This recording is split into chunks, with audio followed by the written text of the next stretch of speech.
Alright, ladies and gentlemen, welcome back to the Fire Emblem Binding Blade Let's Play, and now that Ilya is completely over and done with, it's time to finish up the exclusive chapters to Sacae and get our legendary weapon, which is a bow this time. Like before, again, you had to make sure Diane was alive, do it within 25 turns, but we've pretty much done that. And chapter 20 XB, I like to think of it as chapter 18 done right, because like chapter 18, it's just basically a big giant gauntlet. You gotta face a fuck ton of nomadic troopers with the occasional wyvern, myrmidon, shaman, and so on. But this chapter does it better, because not only are the enemies more spread out, and it's not just one big circle, but also your army is split up too, and that like it really encourages you to make use out of the little terrain you have. So I think it's good in that regard. It can be quite difficult just because, like, again, the nomadic troopers are no joke, and there are a lot of them. Not to mention, because of this chapter, flying units have the advantage of crossing over streams since people like Gonzalez and stuff, but at the same time, bows. So, you know. Hey, Sin finally got to say something. Yeah, I'm still here, guys. And also, unique gimmick to this chapter. There are different huts or thrones you can capture. One of them is right, every one is wrong. Every time you get one wrong, a set number of enemies spawn around you. For this chapter, it was quite funny because I was using an emulator. So the first thingy I went to, the first one I got was the right one. But I was like, wait a minute, I don't want to end the chapter here. I want to show everything off and get all the and get as much experience points. So I ended up going back a little bit because of save states and stuff, and then because it was using an emulator, and then just purposely going to every one and then working all my way back. I just find it ironic that the very first one I went to was the right one. That is definitely weird. But this chapter is quite challenging, but I think it's pretty good.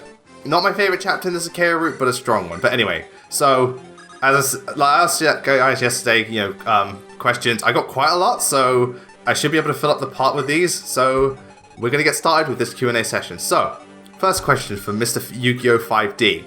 Who are your favourite Fire Emblem GBA characters?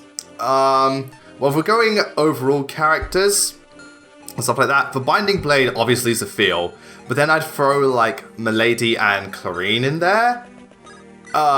If we're looking at, like, as well as I also quite like Sue and Percival. Those ones definitely stand out to me. I really like them.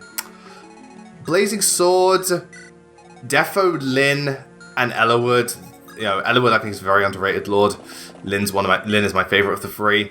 I really like Sane just because he's such a G. Nino and Jafar I really like.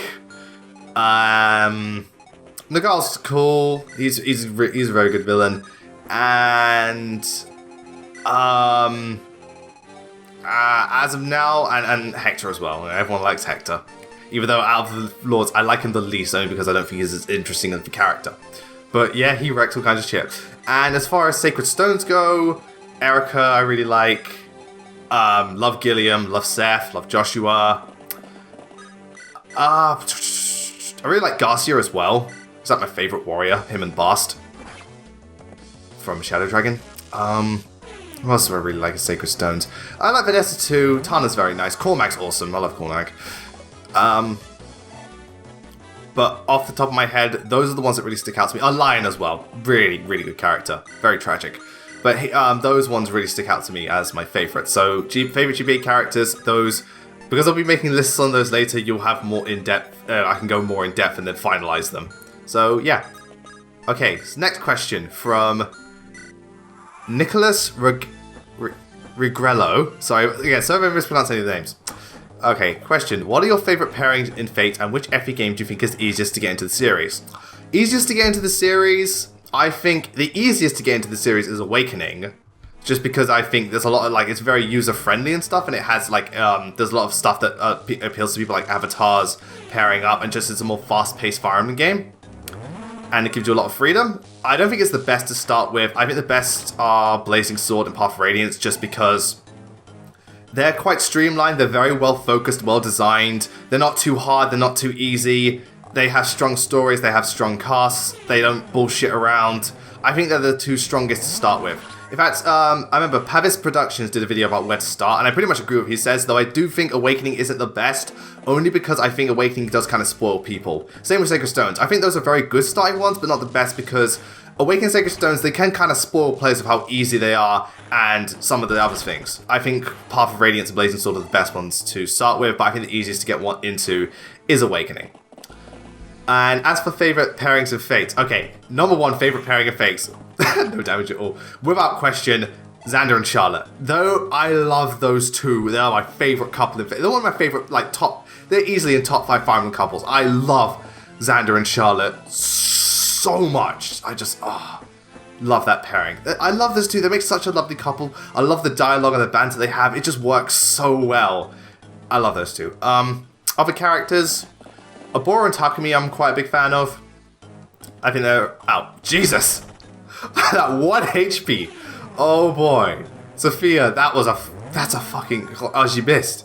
That's a fucking close call and a half. But, I like Abora and Takumi.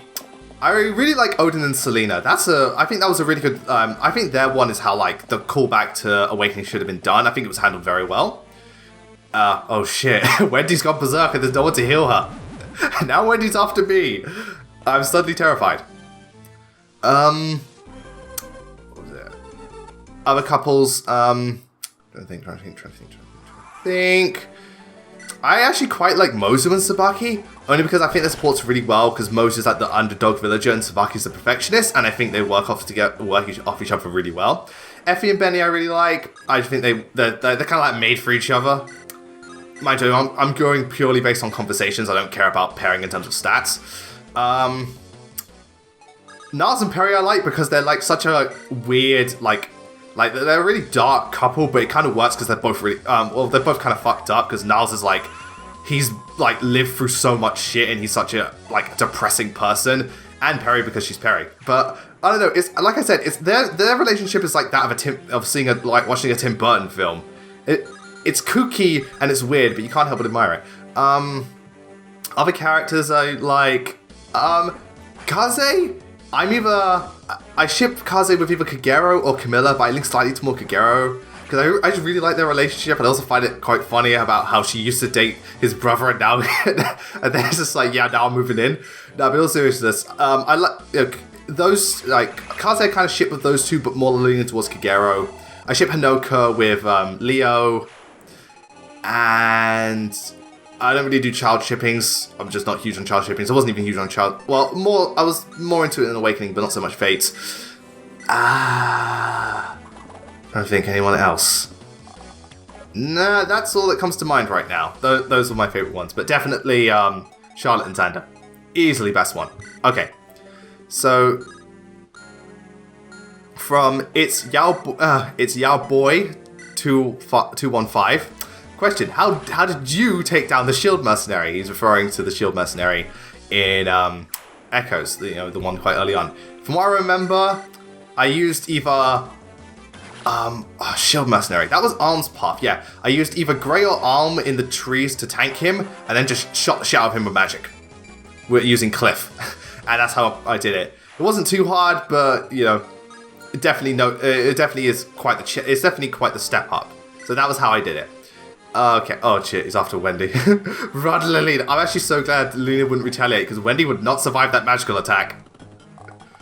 Alright, next I've got 3 questions from Gregster101. What are your favourite and least favourite pairings in FE4? I really don't have I really don't have a least favourite because FE4, the way it works, pairings are more to do with like how strong do you want your child unit to be rather than the actual like chemistry between the characters because they barely ever talk and all that stuff. So I don't really have a least favorite one. My favorite ones, most as of now, Idane and Medale, and I like Lewin and Enris just because they actually have some type of on-screen chemistry, and I kind of like how like one of them is a case just really being devoted to the other, and I think that's quite cute. But again, with Fire Emblem 4, pairings aren't like, in terms of like how the actual like love works, it's, unless it's like Sigurd and what's her face, like where they actually have on-screen chemistry, and even then it's kind of like forced. There isn't really much to it. Second question was, of all of Arm's villager friends, who is your favourite? My personal favourite is Grey. It's either Gray or Cliff, but more Gray because Gray's got more of a personality to him. Cliff I just really like because he's an awesome mage. Aside from that, there isn't much to him. Tobin's okay, and I'll talk about Faye later. So, yeah. And final question was... Oh, that had to hurt. No, that's not the question. Have you ever played Terror Ring Saga, which is basically the Fire Emblem game for PS1? No, I haven't played it. I've heard of it, yes. And I hope to play it at some point. But, you know... Yeah, I know of it, but that's the extent of my knowledge.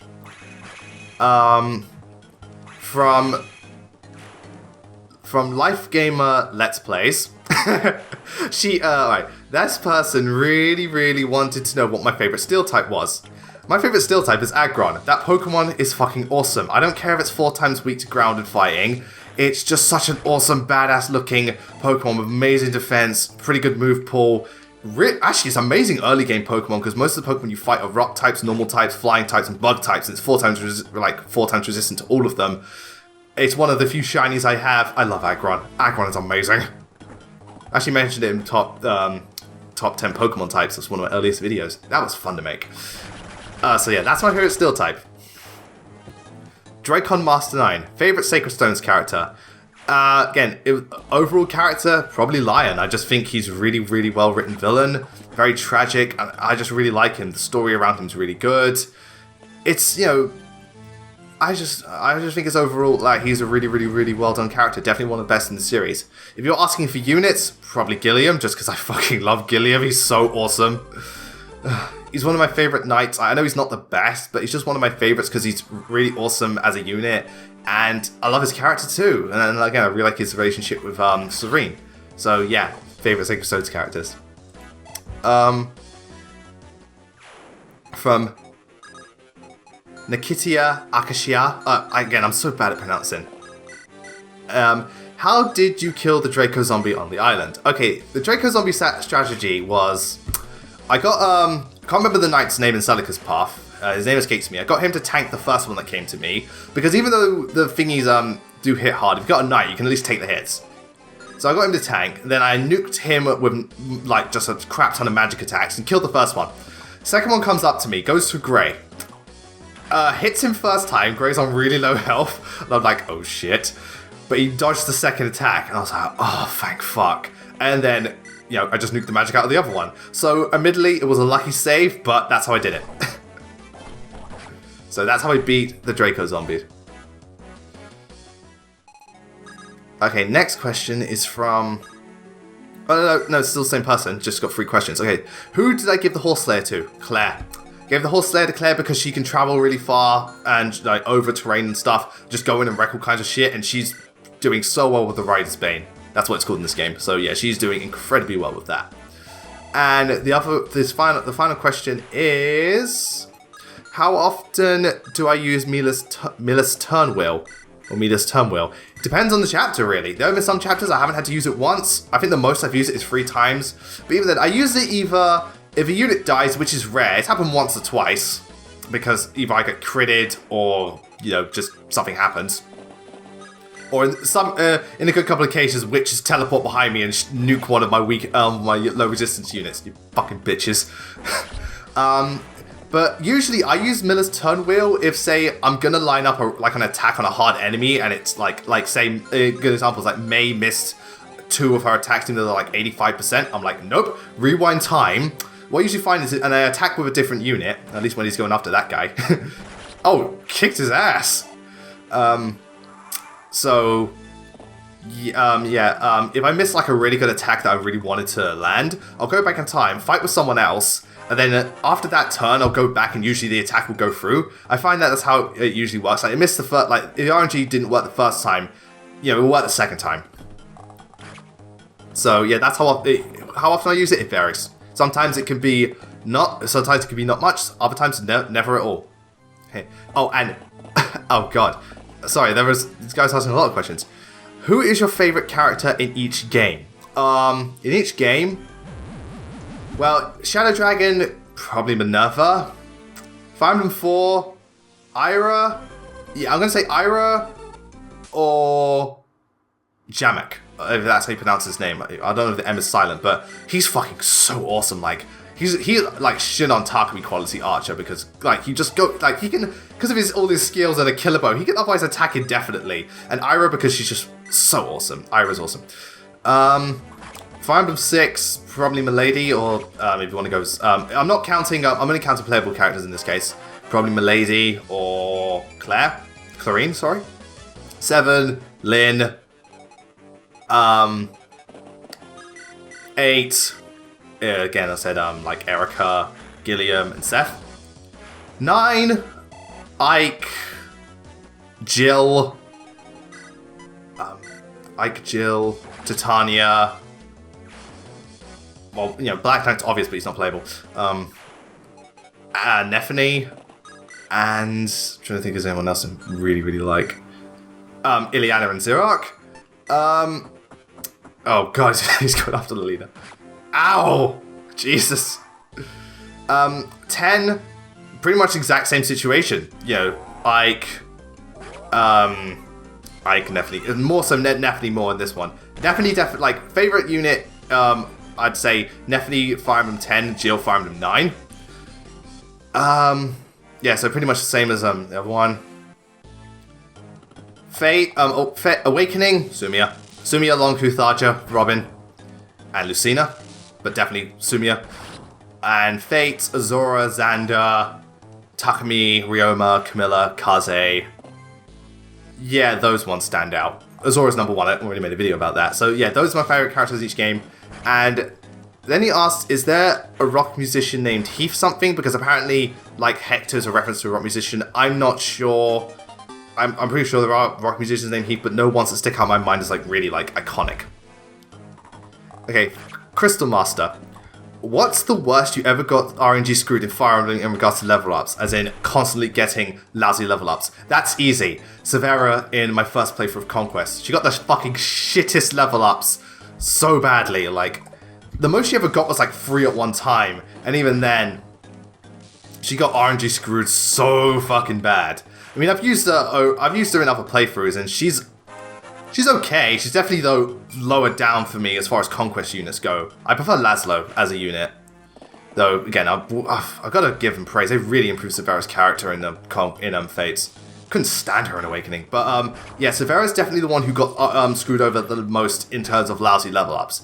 That was only one time. You know, she's got better since then. So, yeah, Severa. Okay. Next question's from Mean King. Who is your best girl in each FE game? Okay, so Shadow Dragon, Minerva. Fire Emblem 4, Ira. Fire Emblem 6, Milady. Fire Emblem 7, Lynn. Fire Emblem 8.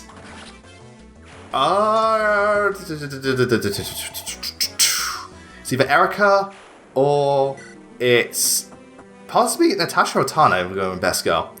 Fire Emblem 9, Nephany. Fire Emblem 10, sorry, Fire Emblem 9, Jill. Fire Emblem 10, Nephany. Fire Emblem, Fire Emblem Awakening, Suvia. Fire Emblem Fates, Conquest, Camilla.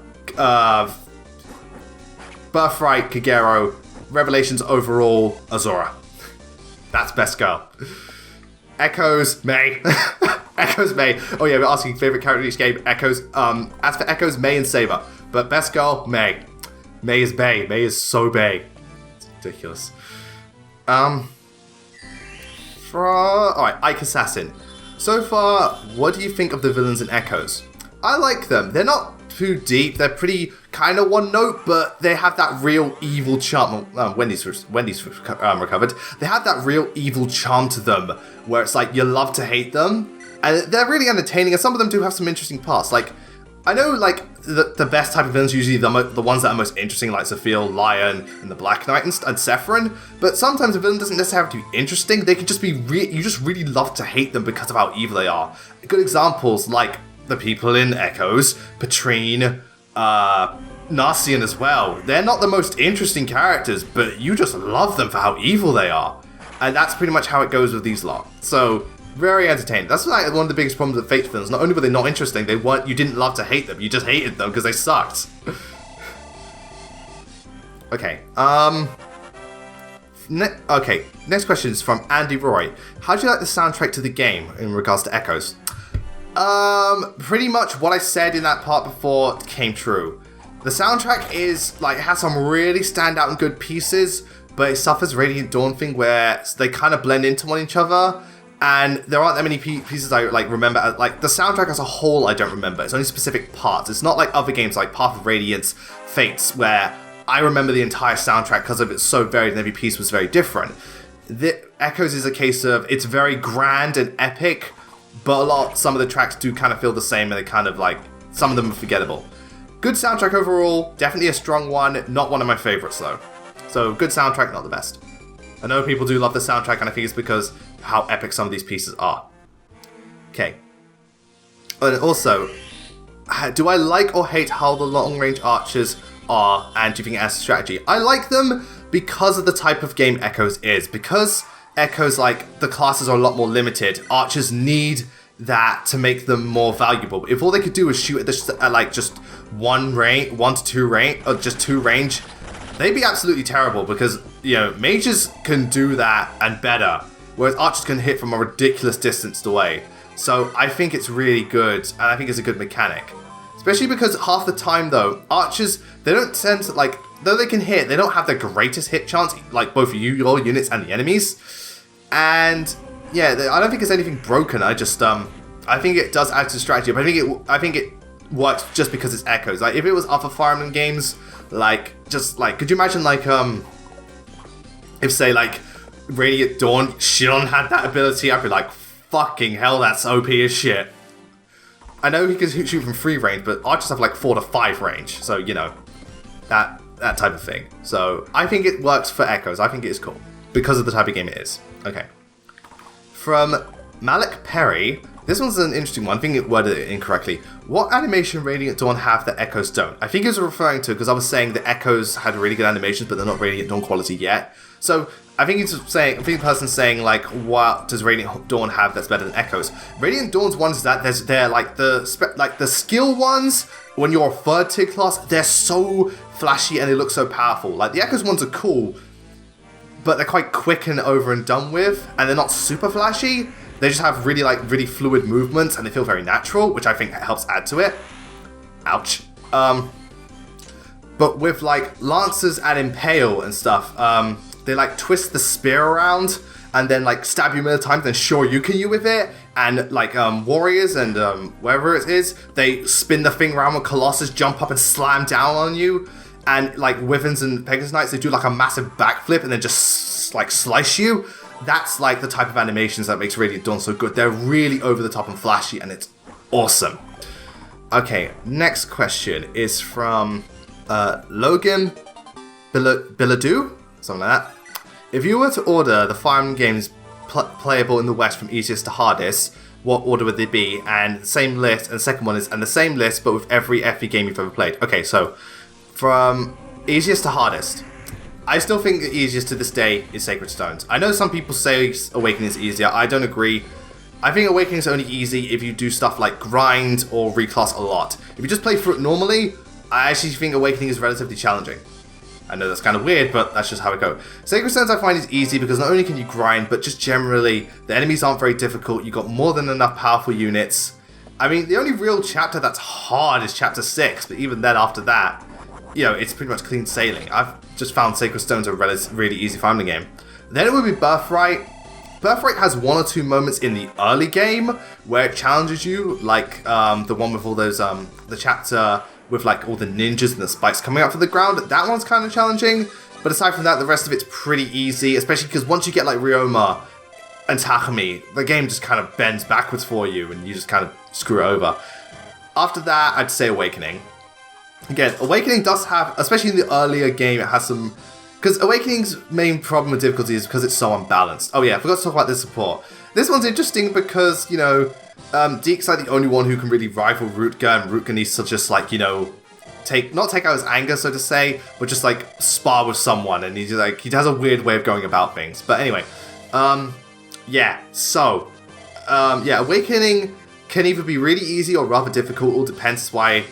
I've played through the game where I've only like recast 1 or 2 units and I don't grind, I just play through it straight. And it, you know, they actually have some hard stuff, but even then, the pair up kind of, you know, gets rid of that. So I put Awakening there. After that, Revelations. Revelations is quite balanced in terms of difficulty. I mean, it never gets too easy or too hard. Though, I will admit, because you have access to so many units, and again, you can grind, and some of the units are just like Ryoma and Xander are just really good. So, you know, you've got some really fucking powerful units to go with. So, Revelation isn't too hard. But, yeah. After that, I'd say Path of Radiance. Path of Radiance is quite balanced. It does pick up,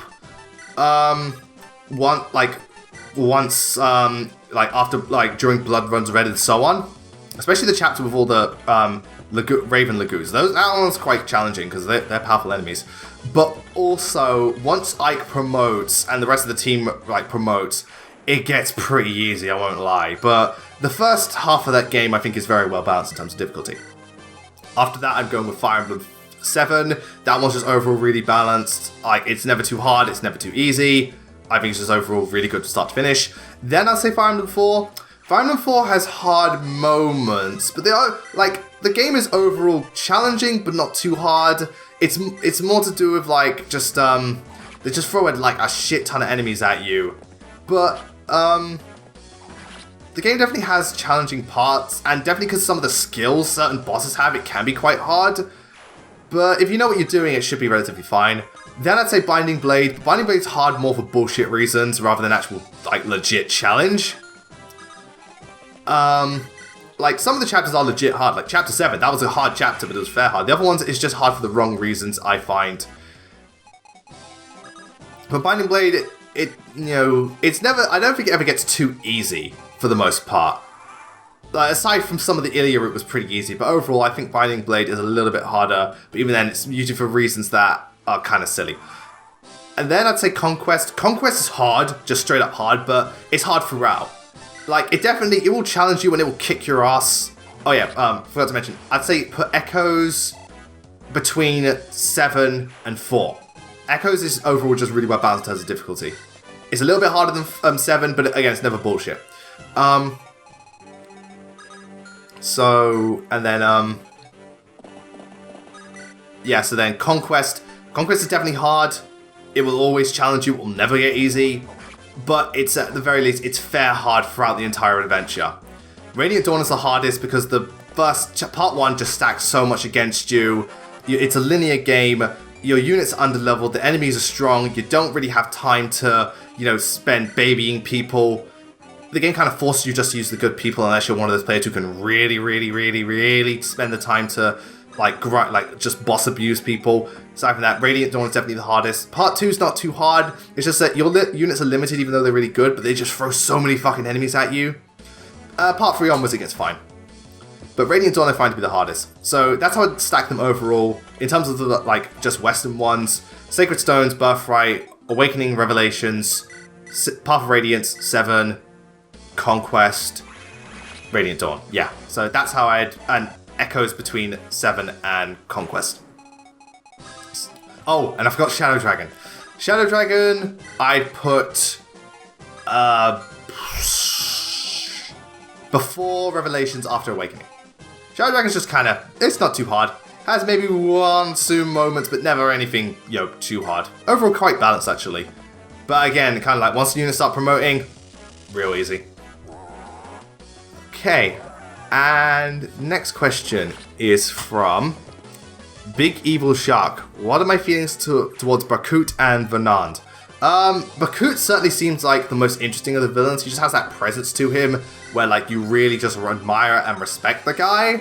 So I'm interested to see where it goes with him. Venand is interesting because he is a dick, no doubt, but I get where he's coming from because he's had these ideals in his mind all his life. And now that they're being completely turned on their head, it's just really hard for him to cope. So I think that's quite interesting. He's not a nice person, but I get his perspective on the situation. He's really just finding it difficult to deal with this new turn of events and the fact that he has to follow arms. He's a fucking commoner. Knights are meant to be noble people. And he's leading us. I can't get with this. So I think they're pretty cool. Okay, next from Gerald Doyle. Which DLC are you going to get for Echoes, if any? alright, based on how I've played the game so far, probably just the 4th DLC pack, which is like a preview of stuff that basically what happened before the castle fell, or Sophia fell. So I want to see what goes on there. 4th tier classes, probably not, because, yeah. I mean, I might do if they discount it. Other dungeon maps, no. I like dungeons, don't get me wrong, but they get repetitive after a while. Again, that's one of, like, if you want the perfect example of how guiding can get repetitive, play through a dungeon and, like, every time you fight an enemy, especially because I just remember I use the exact same strategy over and over again, because half the time the map layouts don't change, even though they do spawn new enemies sometimes. Sometimes it's just the exact same enemy layouts, the exact same enemy levels, and god damn did it get boring. I still like dungeons though, but I wouldn't get DLC for dungeons for me unless it was free. But the 4th thing where it actually shows like the backstory, what goes on, that I'd probably get. Not a guarantee, but I'd probably get that. Okay, so next question, we've only got 3 left. From Game of Princess 13, how old were you when you played Sacred Stones for the first time? Okay, right, Sacred Stones came out in 2004. If I remember, I'm trying to remember, what did I first get? Because I remember that I got the emulator when my friend Warren came around. And he told me about it, and we spent the entire evening just downloading a fuck ton of games on the Game Advance emulator. We got like everything, got all the Mario games, Sonic games, Advance Wars, both Fire Emblem games. Oh, I seem to have gone dead for a second. Weird. Oh no, I think I just had to do something. I just got Donkey Kong. Just got shit ton of games. I think that was around. What was I? Shit. Did I get it 2000? Because I don't think I got Sacred Stone in 2004. I think I got it in 2005. So I would have been 12. Yeah, I was 12 when I first played Sacred Stones, and I was. What was I when I first played Awakening? When I first played Awakening, I think I was 20. So it was like 8 years later. Jesus Christ. But yeah, I was 12 when I first played Sacred Stones. Okay, second to last question from Alias Mask. What's your opinion on Faye being obsessive over Arm and not getting a happy ending, or on her character in general? Okay. Alright, I haven't seen all of Faye's supports. The only ones I've seen are Arm's ones and her ones with the other cleric. I can't pronounce her name off the top of my head. What do I think of Faye? Faye sucks. Honestly, I think Faye is just dreadful. Because I remember people saying, oh, you're really going to like Faye because she's just like Tharja. Here's the thing. She's like, I get where people are coming from, but I'm sorry, Tharja's so much better than Faye. Because here's the thing. Faye's main thing is that she's over-obsessive over Arm, and she has this weird, and I'll explain why, weird thing about killing people. Very much like Tharja did. But here's the thing. Even in Faye's supports with, what's her name? Where at first she's like, I don't want to talk to you on the Arm. She was like, oh, okay. And then she goes up to him, do you want to talk about Arm? It's like, I'd much rather talk about Arm with Arm. You're not Arm, I don't want to talk to you. I'm like, are you actually fucking serious? Like, are you that shallow of a person? Because, say what you want about Tharja, yes, she's Robin obsessed, for the most part. But in like her supports of Lonku and even Libra, she barely mentions Robin. And she actually talks to them about their stuff, their issues, and other stuff. Other thing, Faye has like no personality outside of I like Arm. That's literally can be summed up as her personality. I mean, with Tharja, some people don't like her personality because, you know, she's kind of sadistic, she hexes people, she's not very nice. Which is fair enough, I get that. But at least, you know, Tharja has a distinct personality. You know, you can instantly identify the type of character Tharja is. I don't get anything from Faye. All I get is I like Arm. Tharja, I get different, you know, I can say, yeah, she likes Robin, she's slightly sadistic, she's also quite snarky at times, she's definitely very dry with her humor, she has a weird, like, sadistic side, I've said sadistic twice. She's definitely, she's quite the experimental type, and, you know, she has a slight, you know, she doesn't have much of a moral compass, but, I mean, why not agree with those views? At least she has them. She has something. Faye has nothing. And that's one of my biggest things with a Fire Emblem character. I mean, if your character's good or bad, you know, subjective. I know some people can't stand certain characters, but one of the things I hate the most is when you have no character, where you're not, like, literally nothing. That's one of the reasons I don't like Meg. Aside from the fact that, oh, I like Zerark, Meg is nothing. And that's one of the things I don't like about her. And Faye is the same. I like Arm. What else? I like Arm. And imagine some people might retort, well, what about Camilla? She was very Corrin obsessed. Yeah, she was Corrin obsessed, and it does get annoying. But even then, Camilla has a distinct personality. She is quite the doting, motherly, caring figure, but with a really sadistic, brutal side to her. Again, you may not agree with it, but it's at least a distinct personality. And on top of that, Camilla, at the very least, like, she had a really strong backstory. I think even the most avid of Camilla haters can agree, at least she had an interesting backstory. Again, Faye has nothing. I'm sorry, there's no character currently I don't like in Echoes aside from Faye, because Faye, to me, is absolutely nothing. She has nothing for her. The whole killing premise doesn't even fit. Like, with Tharja, at least kind of fit because of the type of character she was. Here it's like, oh, I drank lots of tea, so I'm going to kill for you. I'm like, this doesn't even, like, feel right. This just feels so stupid. So yeah, I don't like Faye. I'm just going to leave it at that. I don't like Faye. Straight up, Faye sucks. Faye is not Bae. Alright, and on to the final question. Favorite Fire Emblem from Weeping Dalek. Favorite Fire Emblem, I'm saying, most likely saying game.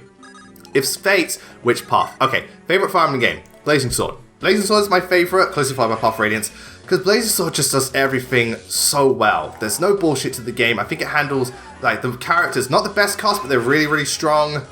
I think the difficulty is well balanced. The level design is overall really good, aside from one chapter, but it's only one. The story is strong. It's not the best, but it's still just really good. The supports are good. It really helped to really focus in on the Fire Emblem formula. I think it does a wonderful job of teaching player what it does with Lynn's campaign. I just think from start to finish, it's so good. That's my favorite Fire Emblem game. In regards to Fates, that's easy. Conquest. Conquest is not only one of my favorite, it's the best part of Fates, it's one of my favorite Fire Emblem games. Conquest was so fucking good. I know people complain a lot about the story, which, alright, fair enough. I get where people are coming from, but I think they overblow it. Because I know people really brag on how dumb Corrin can be and, just like the stuff you do. But I see Fate's story as a case of, like, Corrin's trying to make the best out of, like, a really bad situation. Yes, he has his dumb moments, but I felt Fate's was the only time Corrin felt like he was developing. I actually got some sort of semblance of character in Conquest from Corrin. Every other pathway, I got nothing from Corrin. Conquest, I at least got something. I mean, people complain a lot about the story. I actually thought it was cool because it was trying to do something different. Birthright story, I know it's technically, like, more well-written, but it's nothing we haven't seen before, and it's so by the numbers, I'm just like, okay, cool. Conquest, while more flawed, it gave us a new perspective on things, and I really like that. Again, I appreciate when games try to do something different, even if it doesn't work out, and Conquest definitely did that with its story. Is it perfect? Hell fucking no. But I really liked where they were going. Again, if they really expanded upon that, they could have had one of the best Fire Emblem stories. It was much more focused and well written. On top of that, the cast, Conquest-specific cast, love them. Way better than Birthright. Level design is some of the best, if not best, the entire series has ever produced. I just think, like, I know people say, but what about worst Conquest chapters? I only did that because I was just looking at both sides of the spectrum. And even then, a lot of it was only the last 3 in Conquest I actively hated. The rest of them, it was just a case of, they were just some of my least favorites. Like, some of them, like, Chapter 10 has grown on me a lot. Other chapters, like Chapter 15, is still pretty cool, just kind of boring. Ryoma's chapter, if it wasn't for the enemy placement, I thought it would have been really cool.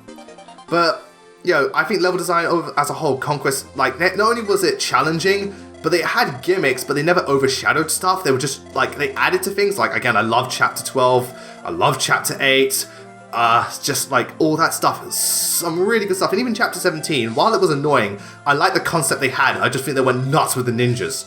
Again, that's another one with Chapter 25. Again, they just went fucking crazy with the ninjas. But Conquest's level design was great. Conquest, like, the Fate soundtrack as a whole is amazing, but I like the Conquest tracks a lot. Conquest was such a good Fire Emblem game. I really, really, really liked it. And again, I thought it was, though it was hard, I thought it was very, very well balanced. And I never got, aside from the final chapter, I never thought it was bullshit. It was consistently good from beginning to end. Conquest, easily best Fate's path, and in my top 5 Fire Emblem games. Birthright and Revelations, they're pretty low down on the Fire Emblem radar. Conquest is, like, right up on the Fire Emblem radar. Conquest is really fucking good. I love Conquest. I think if there's any Fire Emblem game that I think gets too much hate, it's Conquest. Because I think people just go nuts on the fact that they don't like the story, but they ignore everything else Conquest did right. And that annoys me with games as a whole when, yeah, it may do one thing wrong, but you're just going to completely ignore everything else it did right. Like, fair enough that some games do more wrong than right, but I think it's unfair to just focus completely on the bad and not acknowledge when games do something good. The same way I think it's not fair for games to only look at the good stuff and never acknowledge the bad stuff. Case in point, Breath of the Wild. I'm going to leave it at that. But like Conquest, because a lot of people I have asked, it's like, what do you think about Conquest? Well, the levels are really good and stuff like that, but the story was so bad, I think it's like the worst fighting game ever. It's like, really? Just because the story was bad, you think it's the worst game ever?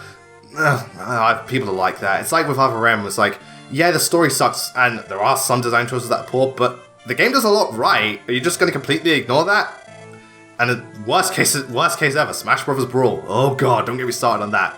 Actually, I'm not even going to open that can of worms, but that ends the questions. I hope those are the answers you lot are looking for. And I actually look forward to doing this type of thing again. It was really, really fun. And sorry I didn't comment much on this chapter, but there isn't much to say. All I can say is, there's a lot of nomads, close call for Sophia, and fuck, Wendy tried to kill me. Wendy tried to kill us. But I'm looking forward to doing this stuff again. I might consider it, especially because in other fighting games, I imagine, like, maybe, especially when we do Revelations, and, like, we've got to retread some ground with some of the other chapters, like Fuga's chapter, I might have to do something like that again. Or just other things.